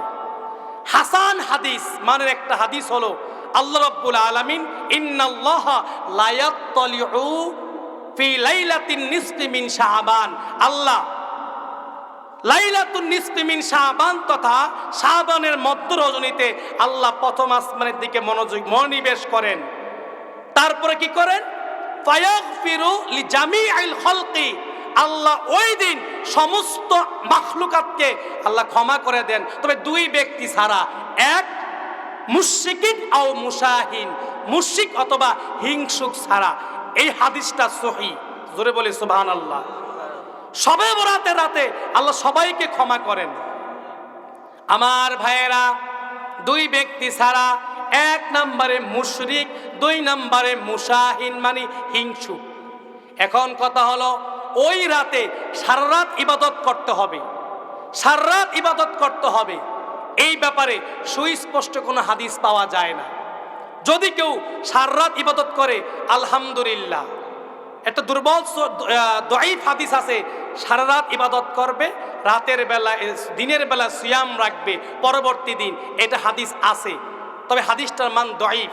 আমার ভাইয়েরা, রাখুক, অসুবিধা নাই, রাখলে ভালো। যে সকল ভাইয়েরা সারা বছর নামাজ পড়ে না, 1 রাত যদি নামাজ পড়ে আমাদের কোনো লস আছে? কথা বলেন না কেন? কিন্তু আমার দুঃখ লাগে ওই জায়গায়। দুঃখ জায়গাটা কোনটা? সেটা হলো লাইলাতুল কদর। সবাই খেয়াল করেন, লাইলাতুল কদর যেই রাতের সম্পর্কে আল্লাহ রাব্বুল আলামিন একটা সূরা নাজিল করলেন, সূরাতুল কদর। বললেন সেই রাতের মর্যাদা খায়রুম মিন আলফি শাহর, সেই রাতের মর্যাদা হলো এক রাত ইবাদত করলে 1000 রাতের সওয়াব দান করেন কে? 1000 মাস, 1000 মাসের সওয়াব যে আল্লাহ রাব্বুল আলামিন দান করেন। সেই রাত ইবাদত করা আমার জন্য বেশি জরুরি না কম? কিন্তু বড় আফসোস লাগে লাইলাতুল বরাতের ব্যাপারে আল্লাহর হাবিব সাল্লাল্লাহু আলাইহি ওয়াসাল্লাম সারা রাত ইবাদত করার জন্য একটা হাদিসও বলেন নাই। বলেছেন আমার উম্মতের দরকার হলো এই নিসফে শাবানের রজনীতে রাতের বেলায় কিয়াম করা, দিনের বেলায় সিয়াম রাখা। আর আল্লাহ রাব্বুল আলামিন একটা সূরা দিয়ে দিলেন লাইলাতুল কদর সম্পর্কে, বললেন এক রাত যদি আমল করো 1000 মাসের সওয়াব আল্লাহ দান করবে। জোরে বলি সুবহানাল্লাহ। কিন্তু বড় দুঃখের বিষয়, দুঃখ লাগে ওই জায়গায় আমরা শবে বরাতকে যেভাবে গুরুত্ব দেই, লাইলাতুল কদরকে আমরা তালাশ করার জন্য ওইভাবে গুরুত্ব দেই। নবীজি বলছেন তাহাররাও লাইলাতুল কদরি, তোমরা লাইলাতুল কদরকে তালাশ করো রমাদানের শেষ দশকের বিজোর রাত্রিতে। বিজোর রাত 5টা, কয়টা? 5টা রাত আমরা ঠিক মতো করি না, একটা রাত যাই আমরা করি সেটাও আমরা আংশিক করি। আমার ভাইয়েরা 27 রজনী আমরা যেই 27 পালন করি লাইলাতুল কদর বলে। আমার ভাইয়েরা আল্লাহর বহু বান্দা ওই রাতে ইবাদত না করে ঈদের শপিং করার জন্য মার্কেটে মার্কেটে ঘুরে কথা বলে, ঠিক কিনা? আমার কষ্টের জায়গা ওই জায়গায় যেই রাত সম্পর্কে কোরআনে আল্লাহ একটা সূরা দিলেন, যেই রাত সম্পর্কে অসংখ্য সহিহ হাদিস আছে, ওই রাত তালাশ করার জন্য আমরা পাগল পারা হই না। আমার ভাইয়েরা এই জন্য আমি আপনাদেরকে বলবো শবে বরাত যেমনি পালন করা দরকার, লাইলাতুল কদরের রজনীটা আরো বেশি গুরুত্ব দিয়ে পালন করা দরকার। কথা বলেন ঠিক কিনা? দুঃখের 2 নম্বর বিষয়, আমাদের সমাজে ইল্লাল্লাহ ইল্লাল্লাহ জিকির আছে না নাই? আমার ভাইয়েরা এই পর্যন্ত ওলামায়ে কেরাম যতগুলো ইল্লাল্লাহ জিকিরের পক্ষে দলিল দিয়েছেন, ছাপাই গিয়েছেন, কোন সুস্পষ্ট কোরআন হাদিসের নস দিয়ে দলিল দিতে পারেন নাই। কেউ দিয়েছেন ব্যাকরণের ব্যাখ্যা, কেউ আরবি গ্রামের ব্যাখ্যা দিয়ে বলছে ইল্লাল্লাহ জিকির জায়েজ। সবাই খেয়াল করবেন। কেউ বলেছেন ইল্লাল্লাহ জিকির যখন কেউ করে, ইল্লাল্লাহ বলার সময় মাথার মধ্যে লা ইলাহা থাকে, অসুবিধা নাই, আমার কোনো সন্দেহ নাই। কিন্তু আমার একটা প্রশ্ন, আমার আল্লাহর হাবিব সাল্লাল্লাহু আলাইহি ওয়াসাল্লাম বলেছেন আফদালুজ যিকরি লা ইলাহা ইল্লাল্লাহ, সর্বশ্রেষ্ঠ জিকির হলো লা ইলাহা ইল্লাল্লাহ। ওই জিকিরটা কেন দুর্বল হয়ে যাচ্ছে? কথা বলেন ঠিক কিনা? লা ইলাহা ইল্লাল্লাহ, লা ইলাহা ইল্লাল্লাহ, এই জিকিরটা বেশি বেশি করা দরকার। লা ইলাহা ইল্লাল্লাহর মাঝে ইল্লাল্লাহ জিকির আছে না? না।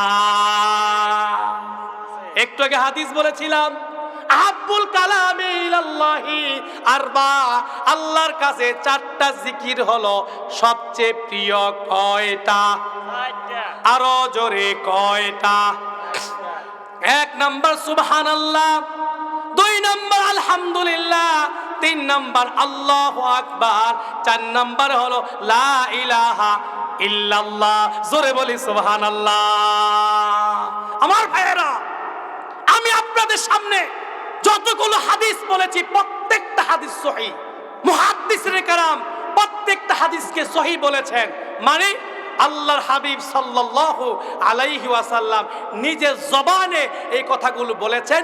মুহাদ্দিসিনে কেরাম সনদকে ঠিক রেখে এই হাদিসগুলোকে সহিহ বলেছেন। মানে জিকিরের কালিমা 4টা, সুবহানাল্লাহ, আলহামদুলিল্লাহ, আল্লাহু আকবার, লা ইলাহা ইল্লাল্লাহ এমন প্রমাণ থাকতে, এমন দলিল থাকতে আমাদেরকে ইল্লাল্লাহ জিকির নিয়ে মারামারি করা দরকার আছে? আমার ভাইয়েরা, তারপরে আমি আপনাদেরকে বলতে চাই, রাসূলের দলে 6 নাম্বার বৈশিষ্ট্য বললাম, সর্বশেষ বৈশিষ্ট্য বলে শেষ করছি, সেটি হলো 7 নাম্বার রাসূলের দলের বৈশিষ্ট্য। এই দলের বৈশিষ্ট্য হলো এই দলে পদের প্রতি লোভ নাই। কথা বলেন ঠিক কিনা?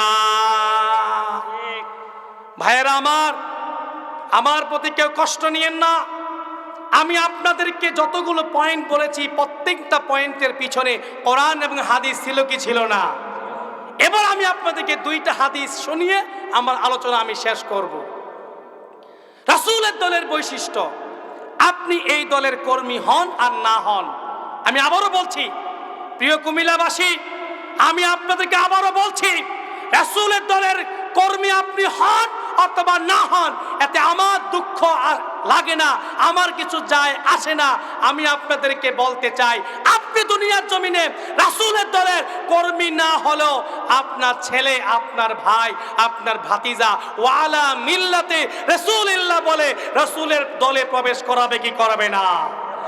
যদি রাসূলের দলে আপনাকে প্রবেশ করায়, আর যদি রাসূলের দলের সার্টিফিকেট নিয়ে আপনি যান কিন্তু কাজের সাথে মিল না হয়, জিরো না হিরো? আবার বলছি, জিরো না হিরো? আমরা কি হতে চাই? যদি হিরো হতে চাই 7 নাম্বার আলামতটা শুনে রাখেন। 7 নাম্বার আলামত রাসূলের দলের আলামত হলো, এই দলের কোন নেতা নিজের নামে পদপ্রার্থী হবে না। কি হবে না? নিজের দলে নিজের নামে পদপ্রার্থী হওয়া ইসলামে জায়েজ নাই। আমার ভাইয়েরা, আমি আপনাদেরকে হাদিস কেন চমৎকার করে শুনিয়ে দেই। আল্লাহর হাবিব সাল্লাল্লাহু আলাইহি ওয়াসাল্লাম হাদিস বর্ণনা করেন। এই হাদিসের রাবি আবু মুসা আল আশআরী রাদিয়াল্লাহু তাআলা আনহু। এই হাদিস সহিহ বুখারীর 7149 নাম্বার হাদিস। কয় হাজার? 7149 নাম্বার হাদিস। আপনার কাছে মোবাইলে অ্যাপস থাকলে আমি বলে দিই, অ্যাপসের নাম আল হাদিস। একটা অ্যাপস আছে, এই অ্যাপসে ক্লিক করবেন, সহিহ বুখারীর 7149 নাম্বার হাদিস, হাদিসটা পেয়ে যাবেন। নবীজি বলছেন, নবী সাহাবী আবু মুসা আল আশআরী রাদিয়াল্লাহু তাআলা আনহু তিনি বলেন, দাখালতু আলান নবী সাল্লাল্লাহু আলাইহি ওয়াসাল্লাম, আমি আমার কওমের 2 জন লোক নিয়ে নবীর কাছে গেলাম। কার কাছে গেলাম? নবীর কাছে গেলাম আমার গোত্রের 2 জন লোক নিয়ে। একজন লোক গিয়ে রাসূলকে বলল, ইয়া রাসূলুল্লাহ আম্মারনা, ইয়া রাসূলুল্লাহ আমার একটা গোত্রের একজন নেতা লাগবে, ওই নেতার জন্য আমাকে নেতা বানান, ওই নেতৃত্বের জন্য আমাকে নেতা বানান। ওয়াকালাল আখিরু মিসলাহ, নবী বললেন আরেক লোক। আবু মুসা আল আশআরী রাদিয়াল্লাহু তাআলা আনহুর সাথে কয়জন লোক প্রবেশ করলেন? আরেকটু আওয়াজ দেবেন, কয়জন লোক? 2 জন লোক প্রবেশ করলেন। একজন বলল, ইয়া রাসূলুল্লাহ আমার কওমের অমুক নেতৃত্বের জন্য আমাকে নেতা বানান। আরেকজন বলল, ইয়া রাসূলুল্লাহ তাকে নয়, আমাকে নেতা বানান। এবার ভাইয়েরা, আল্লাহর হাবিব সাল্লাল্লাহু আলাইহি ওয়াসাল্লাম বললেন, ইন্না লা নুওয়াল্লি হাযা মান সালাহু ওয়ালা মান হারাসা আলাইহি। নবী বলেন, ও সাহাবীরা শোনো, ইন্না লা নুওয়াল্লি হাযা, আমি কাউকে নেতা বানাই না। সবাই খেয়াল করেন, কওমের 2 জন লোক বলল, ইয়া রাসূলুল্লাহ আমার গোত্রের অমুক নেতৃত্বের জন্য আমাকে নেতা বানান, আমি পদপ্রার্থী। নবীজি বললেন, ইন্না লা নুওয়াল্লি হাযা, আমি কাউকে নেতা বানাই না মান সালাহু, যেই ব্যক্তি নিজের জন্য পদপ্রার্থী হয়, ওয়ামাল্লা হারাসা আলাইহি, যেই ব্যক্তি পদের জন্য লোভ করে, আমি ওই লোকগুলোকে নেতা বানাই না। জোরে বলি সুবহানাল্লাহ। আমার ভাইয়েরা, এই হাদিস সহিহ বুখারীর। কোরআনের পরে যার অবস্থান, কোরআন রব্বুল আলামিনের কিতাব, কোরআনের ব্যাপারে কারো কোনো সন্দেহ নাই। যালিকাল কিতাবু লা রাইবা ফি, কথা বলেন ঠিক কি না? এটি এমন একটি কিতাব যার মধ্যে সন্দেহ নাই। সন্দেহ যে রাখবে ঈমান থাকবে। আমার ভাইয়েরা, এই কোরআনের পরে সবচেয়ে বিশুদ্ধ কিতাব, যে কিতাবটাকে চোখ বুজে মুখ বন্ধ করে বিশ্বাস করা যায়, এর প্রত্যেকটা কথা আল্লাহর নবীর জবান থেকে বের হয়েছে, ওই কিতাবটার নাম হলো সহিহুল বুখারী। জোরে বলি সুবহানাল্লাহ। সহিহ বুখারীর 7149 নম্বর হাদিসের মধ্যে নবীজি বলেন, ইন্নালা নুয়াল্লি হাযা মান সাআলাহু ওয়ালা মান হারাসা আলাইহি, যেই ব্যক্তি পদের প্রতি লোভ রাখে, নিজে পদপ্রার্থী হয়, আমি নবী তাকে ওই পদের জন্য নেতা বানাই না। আমার ভাইয়েরা, রাসূলের দলের বৈশিষ্ট্য হলো এই দলের নেতারা নিজের নামে পদপ্রার্থী হতে পারবে না। কথা বলেন ঠিক কি না? এখন বলেন তো ভাই, আমাদের দলে, আমাদের দেশে এমন কোন দল পাবেন যেই দলের নেতারা নিজেরা পদপ্রার্থী হয় না? আছে না নাই? সবাই পদপ্রার্থী হয়ে যায়। ও আমার ভাইয়েরা, ও আমার নেতৃত্ব স্থানীয় ভাইয়েরা, আল্লাহ দোহাই লাগে, আল্লাহর নামে কসম করে বলি, সহিহ বুখারীর 7149 নম্বর হাদিস আপনার সামনে রেখে যাই, তারপরে বলছি আল্লাহর ওয়াস্তে নিজের জন্য পদপ্রার্থী হয়েন না। কথা বলেন ঠিক কি না? আমার ভাইয়েরা, আরেকটা হাদিস না শোনাইলে আপনাদের কাছে আমি আমার আলোচনাকে আনকমপ্লিট মনে করব। এই হাদিস হলো সহিহ বুখারীর 7146 নম্বর হাদিস। 46-49 খেয়াল রাখবেন। এই হাদিসের রাবি হলো হযরতে আব্দুর রহমান ইবনে সামুরা। সাহাবীর নাম কি? আব্দুর রহমান ইবনে সামুরা রাদিয়াল্লাহু তাআলা আনহু। জোরে বলি সুবহানাল্লাহ। আব্দুর রহমান ইবনে সামুরা রাদিয়াল্লাহু তাআলা আনহু থেকে হাদিস বর্ণিত। তিনি বলেন, আল্লাহর হাবিব সাল্লাল্লাহু আলাইহি ওয়াসাল্লাম একদিন ডাক দিয়ে বলে, ইয়া আব্দুর রহমান ইবনে সামুরা, হে আব্দুর রহমান ইবনে সামুরা, তুমি কখনো পদ নিজের জন্য চেয়ে নিও না। জোরে বলি সুবহানাল্লাহ। নবী সাহাবীকে বললেন, আব্দুর রহমান ইবনে সামুরা, খবরদার নিজের জন্য পদ চেয়ে নিও না। নবীজি বললেন, লা তাসআলিল ইমারাতা, ও আব্দুর রহমান ইবনে সামুরা, নিজের জন্য ইমারত, নিজের জন্য দায়িত্ব, লা তাসআলিল ইমারাতা, দায়িত্ব কখনো চেয়ে নিও না, দায়িত্ব কখনো চেয়ে নিও না। ফাইন্নাকা, কেন না, ইন উতিতাহা আম মাসআলাতিন উকিলতা আলাইহি, ও আব্দুর রহমান ইবনে সামুরা, তুমি যদি তোমার দায়িত্ব চেয়ে নাও, তুমি তোমার পদ চেয়ে নাও, শুনে রাখো, আর সেই চাওয়ার পরিপ্রেক্ষিতে তোমাকে দায়িত্ব দেওয়া হয়, তাহলে এই দায়িত্ব পালনে তুমি একা একা হবা। জোরে বলি নাউযুবিল্লাহ। এই দায়িত্ব পালনে তুমি একা থাকবা, তোমার উপর দায়িত্বের গোটা জিম্মাদারি দেওয়া হবে। ও আব্দুর রহমান ইবনে সামুরা, আর যদি তুমি দায়িত্ব না চেয়ে নাও, তোমার উপর দায়িত্ব জোর করে দেওয়া হয়, শুনে রাখো, শুনে রাখো, শুনে রাখো, তোমার দায়িত্ব পালনে তুমি একা নয়, তোমার দায়িত্ব পালনে আরেকজন সর্বশক্তিমান ইলাহ আছে। তার নাম কি? আরো জোরে বলে, তার নাম কি? তার নাম হলো আল্লাহ। সহিহ বুখারীর 7146 নম্বর হাদিস। নবীজি বলছে, দায়িত্ব যদি না চেয়ে নাও, ও আব্দুর রহমান ইবনে সামুরা, তোমাকে আল্লাহ নিজ হাতে সাহায্য করবে এই দায়িত্ব পালনে। জোরে বলি সুবহানাল্লাহ। আমার প্রিয় ভাইয়েরা, এবার আমার আপনার খেয়াল রাখা দরকার, এই বাংলার জমিনে 56,000 বর্গ মাইলে কে পদ চেয়ে নেয়, কে পদপ্রার্থী হয়, আর কার উপরে পদ চাপিয়ে দেওয়া হয়, এরকম ভাবে খোঁজা দরকার আছে না? না, যদি এখনো দরকার না হয়, কবে দরকার হবে?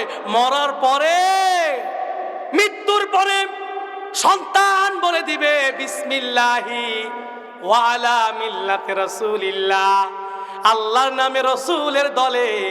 আর রসুলের দলের বৈশিষ্ট্য হলো কোন নেতা কখনো পদ চাইতে পারবে না। কিন্তু দেখা গেল দুনিয়ার জমিনে আপনি পদপ্রার্থী হলেন, বড় বড় বিলবোর্ড টাঙ্গাইলেন, কিন্তু আফসোস লাগে সন্তান বলবো রসুলের দলে, কবরে গিয়ে যাওয়ার পরে আমল নামার মধ্যে দেখা যাবে নিজের নামে পদপ্রার্থী হয়ে বড় বড় বিলবোর্ড। আমলের সাথে প্রশ্নের সাথে মিল আছে না না? যদি মিল না থাকে, হিরো না জিরো? আমরা কি হতে চাই? যদি আমরা হিরো হতে চাই, আমাদেরকে এই অভ্যাস থেকে রেহাই পাওয়া দরকার আছে না নাই?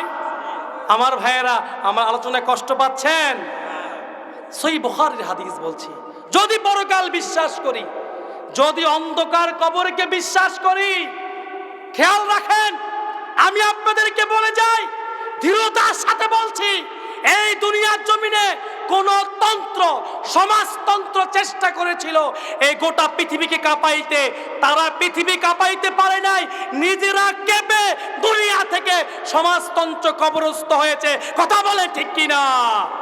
পুঁজিবাদ তন্ত্র চেয়েছে গোটা পৃথিবী কাঁপাইতে, বড় আফসোস লাগে পুঁজিবাদ তন্ত্র পৃথিবী কাঁপাইতে পারে নাই। পুঁজিবাদ তন্ত্র পৃথিবী না কাঁপাইয়া নিজেরা কাঁপতে কাঁপতে কবরস্থ হয়েছে। কথা বলেন ঠিক কিনা? আমি আবার বলছি, এই পৃথিবীর জমিনকে আজকে গণতন্ত্র কাঁপাচ্ছে। আমি আপনাদেরকে বলে যাই, এই গণতন্ত্র পৃথিবী কাঁপাইতে পারবে না। একদিন এই গণতন্ত্র কাঁপতে কাঁপতে নিজে শেষ হয়ে যাবে, ইসলাম বিজয়ী হবে। কথা বলেন ঠিক কিনা? এই জন্য আসুন ইসলামের পথ ধরি, ইসলামের পথে চলি। ভাইয়েরা আমার, আল্লাহ রাব্বুল আলামিন কোরআনুল কারীমের 2 নম্বর সূরা বাকারার 208 নম্বর আয়াত, কয় নম্বর আয়াত? কয় নম্বর সূরা? 2 নম্বর সূরা। কোরআনের 1 নম্বর সূরা ফাতিহা, 2 নম্বর সূরা বাকারা। 2 নম্বর সূরা বাকারার 208 নম্বর আয়াতের মাঝে আল্লাহ রাব্বুল আলামিন বলেন, ইয়া আইয়ুহাল্লাযীনা আমানু দুখুলু ফিস-সিলমি কাফা। ও আমার ভাইয়েরা, ও আমার কুমিল্লাবাসী, কলিজা দিয়ে বলে যাই, কলিজা দিয়ে বলে যাই, এই আয়াতটা শুধুমাত্র বক্তার জন্য আল্লাহ বলে নাই। এই আয়াতটা শুধুমাত্র মসজিদের ইমামদের জন্য বলে নাই। এই আয়াতটা কোনো দলকে মেনশন করে বলে নাই। আল্লাহ রাব্বুল আলামিন সবার জন্য বলেছে, ইয়া আইয়ুহাল্লাযীনা আমানু, হে ঈমানদারেরা, হে মুসলমানেরা, তোমরা যারা ঈমান এনেছ, এবার তোমরা শোনো, তোমাদের কাজ কি? উদখুলু ফিস-সিলমি কাফা, তোমরা ইসলামের মধ্যে পরিপূর্ণভাবে প্রবেশ করো। জোরে বলি সুবহানাল্লাহ। পরিপূর্ণ অর্থ কি? সম্পূর্ণভাবে মসজিদের মধ্যে যে আল্লাহকে মানবো, ঘরের মধ্যে সে আল্লাহকে মানার দরকার নাই। কথা বলেন না কেন? দরকার আছে। মসজিদের মধ্যে যে আল্লাহর কাছে মাথা নত করব, দুনিয়ার জমিনে গিয়ে সে আল্লাহর কাছে মাথা নত করার দরকার নাই। এটার নাম পরিপূর্ণতা নয়। পরিপূর্ণতা মানে হলো জীবনটা একটা জন্মাইছি যেহেতু, যে আল্লাহ আমাকে বানাইলো, যে আল্লাহর কাছে আমাকে যেতে হবে, ওই আল্লাহর প্রকৃত পরিপূর্ণ খাঁটি গোলাম হয়ে আমি দুনিয়া থেকে বের হব। কথা বলেন ঠিক কিনা? কিন্তু বড় দুঃখ লাগে, আমাদের অসংখ্য ভাইয়েরা, আমার মাইকের আওয়াজ যতটুকু যায়, অনেকে মনে করতেছে হুজুর মনে হয় আমাদেরকে মেনশন করে আজকে ওয়াজটা করতেছে। ও আমার ভাই, কলিজা দিয়ে বলে যাই, কলিজা দিয়ে বলে যাই, আল্লাহর কসম করে বলি, এই কথাগুলো বলতাম না, এই কথাগুলো বলতাম না যদি আমার সামনে সে হাদিস না থাকতো। আল্লাহর হাবিব বলেছেন, যেই ব্যক্তি কথা গোপন করে, হক কথা গোপন করে, ওই বক্তার জিহ্বা আমি আল্লাহ কেসি দিয়ে নয়, আমি আল্লাহ কাশি দিয়ে কাটবো। কেসি দিয়ে কাটলে সহজে কাটা যায়, কারণ কেসির মধ্যে কোনো আল নাই, কথা বলেন ঠিক কিনা? ধারালো কেসি, কাপড়টা কেস কেস করে কেটে যায়, আর কাঁচি দিয়ে কাটতে গেলে বারবার আটকায়, বারবার কাপড়টা নষ্ট হয়, কথা বলেন ঠিক কিনা? পারতাম, ঢাকা থেকে এসেছি, আমার আব্দুল মান্নান ভাই অত্যন্ত ভালো মানুষ, আমার নিয়মিত মুসল্লি, আলহামদুলিল্লাহ আমার খুব মোহাব্বত করে। প্রায় জুমায় আলোচনা শেষ করার পরে প্রায় রাস্তায় দেখা হয়, মুসাফা করবে, হুজুর আপনার জন্য দাঁড়াইছি, ওটা মুসাফা করব। আমার ভাইয়ের আব্বা নাই, আম্মা নাই, 2022 সালে একই বছর ইন্তেকাল করেছেন। আল্লাহ রাব্বুল আলামিন ওনার বাবা সহকারে, ওনার চাচারা জেঠারা যারা দুনিয়ার জমিন থেকে বিদায় নিয়েছেন, এই অত্র এলাকার সমস্ত মুরব্বীদের কবরগুলোকে আল্লাহ আজকের এই মাহফিলে উসিলায়, আজকের এই তাফসীর কোরআন মাহফিলে উসিলায় আল্লাহ ক্ষমা করুক, বলি আমিন। আমার ভাইয়েরা, রব্বুল আলামিন কোরআনুল কারীমে 2 নম্বর সূরা বাকারার 208 নম্বর আয়াতের মধ্যে আল্লাহ বলেন, ইয়া আইয়ুহাল্লাযীনা আমানু দুখুলু ফিস-সিলমি কাফা, হে ঈমানদারেরা ইসলামের মধ্যে পরিপূর্ণ প্রবেশ করো। পরিপূর্ণ মানে হলো ব্যক্তি জীবনে ইসলাম চলবে, কথা বলেন ঠিক কিনা? ব্যক্তি জীবনে ইসলাম চলবে, পারিবারিক জীবনে ইসলাম চলবে না এরকম না, না না, পারিবারিক জীবনটাকে ইসলামের মধ্যে আনতে হবে। অনেকে আছে নিজে নামাজ পড়ে, সন্তানকে নামাজ পড়ায় না, কথা বলেন ঠিক কিনা? নিজে নামাজ পড়ে, ঘরের মহিলাদেরকে পর্দায় রাখে না। আমার ভাইয়েরা, আমি আপনাদেরকে বলতে চাই, এমনটা করিয়েন না। অসংখ্য নামাজি আছে, নামাজের সেজদার মধ্যে গিয়ে সুবহানা রব্বিয়াল আ'লা বলে সওয়াব কামায়, পাশাপাশি কেরামান কাতিবিন ফেরেশতা মেয়ের জিনার গুনাহ আমল নামায় উঠায়, কথা বলেন ঠিক কিনা? অসংখ্য নামাজি মেয়েটাকে বেপরদায় ছেড়ে দিয়ে স্কুলে দিয়ে দিল, কলেজে দিয়ে দিল, ভার্সিটিতে দিয়ে দিল। মেয়েটা উপযুক্ত মেয়ে, ক্লাস 9-এ 10-এ পড়ে, ইন্টার ফার্স্ট ইয়ার সেকেন্ড ইয়ারে পড়ে। মেয়েটা বোরকা না পরে ঘর থেকে বের হয়ে গেল। প্রতিষ্ঠানে নির্ধারিত স্কুল ড্রেস পরে, মেয়েটার কোনো হিজাব নাই, মেয়েটা চলে গেল। আমার ভাইয়ের উপযুক্ত মেয়ে পর্দা না করে, বোরকা না পরে বের হয়ে গেল। উনি গিয়েছে হাজী সাহেব মানুষ নামাজে, উনি সুবহান রাব্বিয়াল আ'লা বলে সওয়াব কামাচ্ছে, ওদিকে বেপরদা মেয়ের দিকে তাকিয়ে হাজারো যুবক জিনার গুনাহ করছে, কথা বলেন ঠিক কিনা? এই জন্য খেয়াল রাখতে হবে, শুধু একা নামাজ পড়লে হবে না, শুধু একা পর্দা করলে হবে না, নিজে নামাজ পড়তে হবে, পরিবারের সমস্ত সদস্যদেরকে নামাজ পড়াইতে হবে, পরিবারের সমস্ত মহিলা সদস্যদের উপরে পর্দার বিধান কায়েম করতে হবে, কথা বলেন ঠিক কিনা? আল্লাহ রাব্বুল আলামিন কোরআনুল কারীমের 66 নম্বর সূরাতুত তাহরিমের 6 নম্বর আয়াত, কয় নম্বর আয়াত? 6 নম্বর আয়াতে আল্লাহ বলেন, ইয়া আইয়ুহাল্লাযীনা আমানু উ আনফুসাকুম ওয়া আহলিকুম নারা, ও ঈমানদারেরা তোমরা নিজে বাঁচো, নিজের আহাল পরিবার পরিজনকে জাহান্নাম থেকে বাঁচাও। এই জন্য ভাইয়েরা আমার, ব্যক্তিগত জীবন ইসলাম থাকা দরকার, পারিবারিক জীবন ইসলাম থাকা দরকার। এই কথা ভুলিয়েন না, ভুলিয়েন না। অর্থাৎ ইসলামে প্রবেশ করতে হবে পরিপূর্ণভাবে, কথা বলেন ঠিক কিনা? এবার আমি আপনাদেরকে বলি, আমাদের সমাজে অসংখ্য আল্লাহর বান্দা পাওয়া যাবে। এই মাহফিলে যারা বসে আছে, এদের মধ্যে এমন খাসলত আছে, ইসলামের একটা অংশকে মানে আরেকটা অংশকে ছাড়ে, কথা বলেন ঠিক কিনা? নামাজ ভালো লাগে, কিন্তু বোনের সম্পত্তি দিতে ভালো লাগে না, কথা বলেন ঠিক কিনা?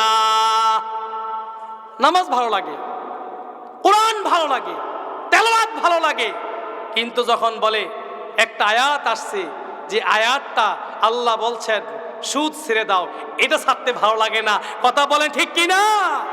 আমার ভাইয়েরা, যারা এই রোগে আক্রান্ত, আমি আবারও বলছি, যারা এই রোগে আক্রান্ত, আমি আপনাদেরকে একটা আয়াতে কারিমা শুনিয়ে দেই। ও আমার ভাইয়েরা শুনে রাখেন, যারা নামাজ ভালো লাগে নামাজ পড়েন, সুদ ভালো লাগে সুদ ছাড়েন না, নামাজ ভালো লাগে নামাজ পড়েন, বোনের সম্পত্তি ভালো লাগে বোনের সম্পত্তি দেন না। আমি আপনাদেরকে বলতে চাই, যে আল্লাহ নামাজ পড়তে বলেছেন সেই আল্লাহ নির্দেশে আপনি যেমন নামাজ পড়েন, ওই আল্লাহ বলেছেন বোনের সম্পত্তি দিয়ে দাও, বোনের সম্পত্তি আপনাকে দিতে হবে। কথা বলেন ঠিক কিনা? যে আল্লাহ বলেছে নামাজ পড়ো, আপনি নামাজ পড়েন, সে আল্লাহ বলেছে তোমরা লা তাকুলুর রিবা আদআফাম মুদাআফা। ও আল্লাহর বান্দা, সুদ তোমরা চক্রবৃদ্ধি হারে খেও না, তোমরা সুদ ছেড়ে দাও, তোমরা সুদ ছেড়ে দাও। শুনে রাখো, ইয়ামহাকুল্লাহুর রিবা ওয়া ইউরবিস সাদাকাত। সুদ তোমাদেরকে ধ্বংস করে, দান সাদাকা তোমাদের মাঝে বৃদ্ধি করে। জোরে বলি সুবহানাল্লাহ। যারা নামাজ পড়বেন সুদ ছাড়তে পারবেন না, নামাজ পড়বেন, বোনের সম্পত্তি খাইবেন দিবেন না, বোনের সাথে সম্পর্ক নষ্ট করবেন। আমি আপনাদেরকে একটা আয়াতে কারিমা শোনাচ্ছি। আল্লাহ রাব্বুল আলামিন কোরআনুল কারিমের 2 নম্বর সূরা বাকারা, কয় নম্বর সূরা? 2 নম্বর সূরা বাকারা 85 নম্বর আয়াতের মাঝে আল্লাহ বলেন, কয় নম্বর আয়াত? ভাষায় গিয়ে এটা খেয়াল রাখবেন। এই পুরো আলোচনা মুখস্থ না রাখলেও এই আয়াতটা মাথায় রাখেন। 2 নম্বর সূরা বাকারার 85 নম্বর আয়াত। কয় নম্বর আয়াত? আল্লাহ রাব্বুল আলামিন বলেন, আফাতুমিনুনা বিবাদিল কিতাবি ওয়া তাকফুরুনা বিবাদ ফামা জাযাউ মান ইয়াফআলু যালিকা মিনকুম ইল্লা খিজিয়ুন ফিল হায়াতিদ দুনিয়া ওয়া ইয়াউমাল কিয়ামাতি ইউরাদ্দুনা ইলা শাদ্দিল আযাব। আল্লাহ বলেন, আফাতুমিনুনা বিবাদিল কিতাব। পৃথিবীবাসী তোমাদের মধ্যে যারা কোরআনে একটা অংশকে মানবা, আমি আল্লাহ 83 বার নামাজের কথা বলেছি, এই জন্য যারা নামাজ পড়ো আমি আল্লাহ বলেছি সুদ ছেড়ে দাও। যা সুদ ছাড়তে পারো না তোমরা, আমি আল্লাহর একটা আয়াত মানছো, আরেকটা আয়াতকে মানতে পারো নাই, শুনে রাখো তোমাদের জন্য শাস্তি 2টা। কয়টা? হয় না কয়টা? আরো জোরে কয়টা? শাস্তি 2টা। একটা হলো আফাতুমিনুনা বিবাদিল কিতাব ওয়া তাকফুরুনা বিবাদ ফামা জাযাউ মান ইয়াফআলু যালিকা মিনকুম ইল্লা খিজিয়ুন ফিল হায়াতিদ দুনিয়া। 1 নাম্বার শাস্তি হলো দুনিয়ার জমিনে লাঞ্ছনার মৃত্যু। কথা বলেন ঠিক কিনা? দুনিয়ার জমিনে লাঞ্ছনার মৃত্যু হবে, অপমানের মৃত্যু হবে যদি তোমরা আল্লাহর একটা আয়াতের একটা অংশকে ছাড়ো আর একটা অংশকে মানো। আর 2 নাম্বার শাস্তি হলো আমার ভাইয়েরা, ওয়াউমাল কিয়ামাতি ইউরাদ্দুনা ইলা আশাদ্দিল আযাব। আর 2 নাম্বার শাস্তি হলো তার জন্য রয়েছে আযাবুন আলিম, কঠিন আযাবের শাস্তির ঘোষণা। সুতরাং ভাইয়েরা আমার, আমি আপনাদেরকে বলতে চাই, এই হায়াত যতদিন বেঁচে আছে, এই হায়াতের প্রত্যেকটি সময়কে কাজে লাগানো দরকার আছে না নাই? একটু মানবেন না, পুরো গোটা কোরআনকে মানবেন? আবার বলেন, একটা অংশ মানবেন না গোটা কোরআনকে মানবেন? মানার দরকার আছে না নাই?